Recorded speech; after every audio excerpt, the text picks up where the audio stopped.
ভারতের master stroke $5 billion Oman Gujarat under water pipeline. মধ্যপ্রাচ্যে যখনই কোনো উত্তেজনা বা যুদ্ধ শুরু হয় তখন সারা বিশ্বের মতো ভারতেরও চিন্তা বেড়ে যায়, কারণ আমাদের রান্নার গ্যাস থেকে শুরু করে কলকারখানার জ্বালানি সবকিছুর দাম নির্ভর করে ওই এলাকার পরিস্থিতির উপর। কিন্তু ভারত এবার এমন এক মাস্টার স্ট্রোক খেলতে চলেছে যা চিরকালের মতো এই সমস্যার সমাধান করে দেবে। ভারত সমুদ্রের গভীর দিয়ে এমন একটি মেগা গ্যাস পাইপলাইন তৈরি করতে চলেছে যা সোজা মধ্যপ্রাচ্য থেকে গুজরাটে এসে পৌঁছবে। আজ আমরা জানব $5 বিলিয়ন এই Oman Gujarat deep sea gas pipeline প্রজেক্টটি কি এবং কেন এটি ভারতের ভবিষ্যৎ বদলে দিতে পারে। এই মেগা প্রজেক্টের গুরুত্ব বুঝতে হলে আগে আমাদের একটি জায়গার নাম জানতে হবে, হরমুজ প্রণালী। এটি ইরান এবং ওমানের মাঝখানে থাকা সমুদ্রের একটি খুব সরু রাস্তা। বিশ্বের প্রায় 20% তেল এবং গ্যাস এই সরু রাস্তা দিয়েই জাহাজে করে পার হয়।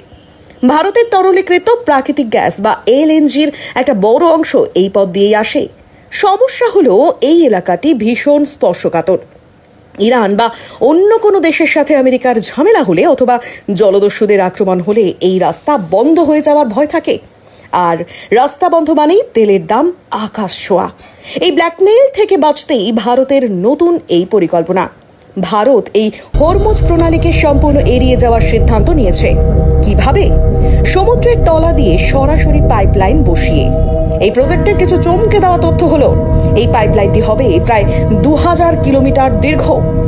এই মেগা প্রজেক্টটি তৈরি করতে খরচ হবে প্রায় $5 বিলিয়ন ভারতীয় মুদ্রায়, যা প্রায় 41,000 কোটি টাকা। এই পাইপলাইনের মাধ্যমে প্রতিদিন 31 মিলিয়ন কিউবিক মিটার গ্যাস সরাসরি ভারতে আসবে। ভাবুন তো, সমুদ্রে প্রায় 3000 মিটার গভীর দিয়ে বিছানো থাকবে এই পাইপ। এটি শুধু একটি পাইপলাইন নয়, এটি ইঞ্জিনিয়ারিং এর এক বিশাল বিষয় হতে চলেছে। এখন প্রশ্ন হলো, এত টাকা খরচ করে এই প্রজেক্ট বানিয়ে ভারতের লাভ কি? লাভ মূলত তিনটি। 1. জ্বালানি নিরাপত্তা। এখন আমাদের গ্যাস আসে জাহাজে করে, যা ঝুঁকিপূর্ণ এবং সময় সাপেক্ষ। পাইপলাইন হলে দিন-রাত 24 ঘন্টা কোনো বাধা ছাড়াই গ্যাস আসতে থাকবে। 2. দামের স্থিতিশীলতা।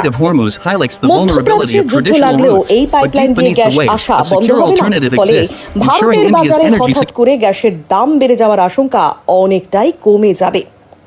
3. আন্তর্জাতিক নেটওয়ার্ক। এই রুটটি শুধু ওমান নয়, ভবিষ্যতে সংযুক্ত আরব আমিরাত, ইউএই এবং কাতারের মতো গ্যাস সমৃদ্ধ দেশগুলোর সাথেও ভারতকে সরাসরি জুড়ে দিতে পারে। অর্থাৎ এক ঢিলে 3 পাখি। ভারত নিজের জ্বালানি ব্যবস্থাকে সম্পূর্ণ সুরক্ষিত করে ফেলবে। 21 শতাব্দীতে যে দেশের কাছে এনার্জি সিকিউরিটি বা জ্বালানি নিরাপত্তা আছে, সেই দেশই অর্থনীতিতে রাজত্ব করবে। আর ভারতের এই Oman Gujarat under water pipeline project সেই লক্ষ্যেই এক বিশাল পদক্ষেপ। বন্ধুরা, আপনাদের কি মনে হয় এই $5 বিলিয়ন প্রজেক্ট কি সত্যি ভারতের অর্থনীতির গেম চেঞ্জার হতে পারবে? আপনাদের মতামত অবশ্যই নিচে কমেন্ট করে জানান।